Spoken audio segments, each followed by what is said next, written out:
and you try to find solutions for this or technologies that use these things,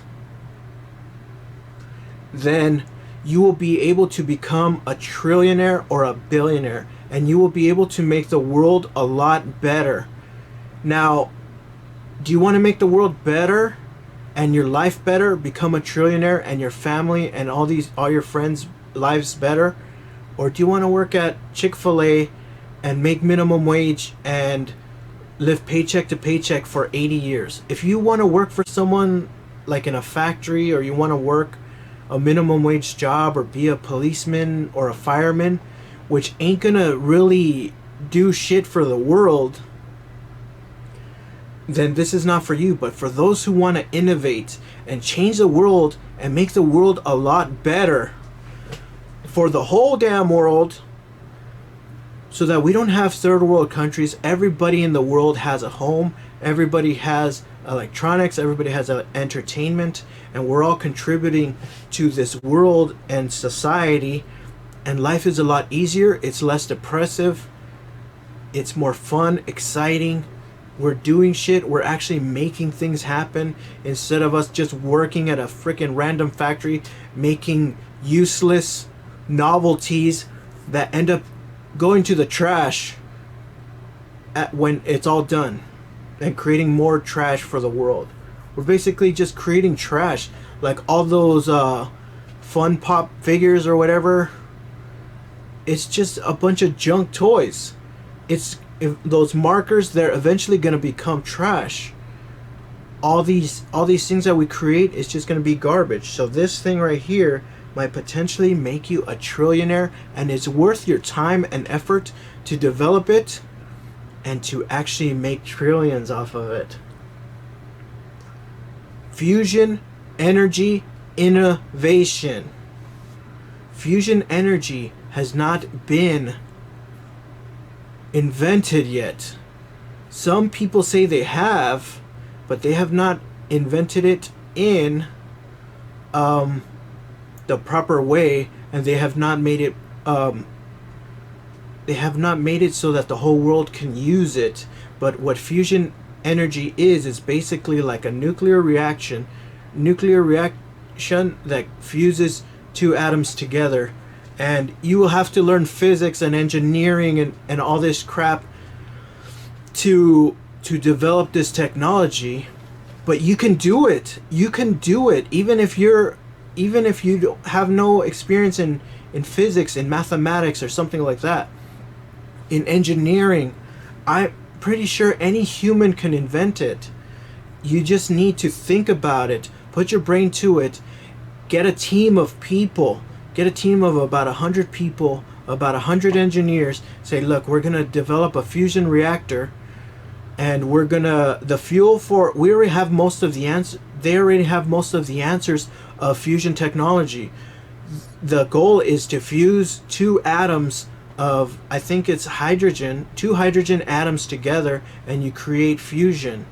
And then that's not the end of it. You have to say, well, how are we going to get that? Once we got that energy, how are we going to put it through wires and then have someone use that thing to charge their phones, to charge their cars, and stuff like that? And it also uses a fuel I think it's called deuterium.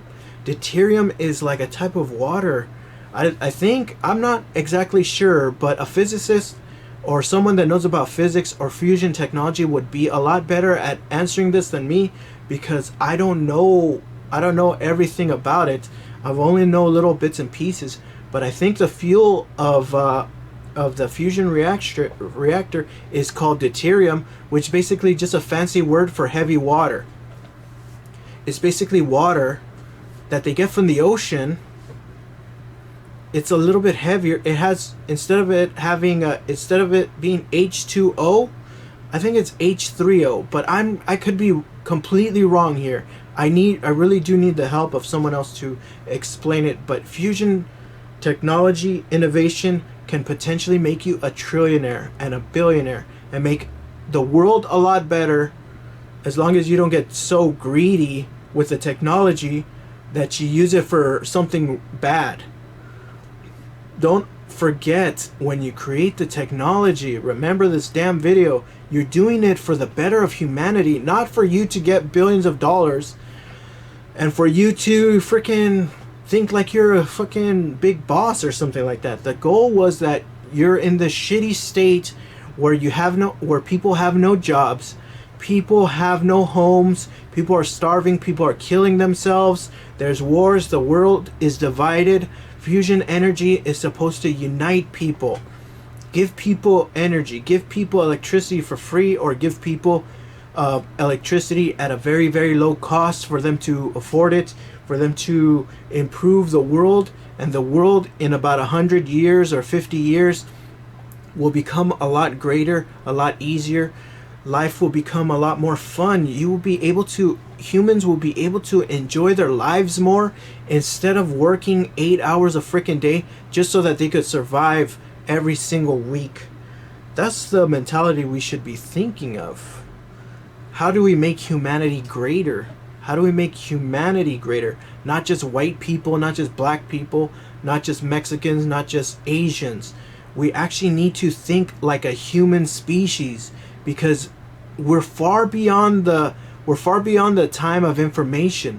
We already know that no one human being is a pure whatever.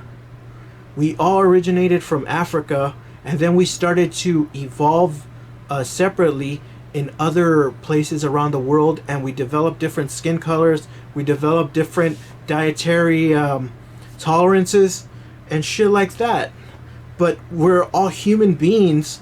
We just evolved separately. Like a person that lived in Los Angeles and a person that lived in Texas, they evolved differently. But both of those people are actually still human beings, and they are part of the same gene pool.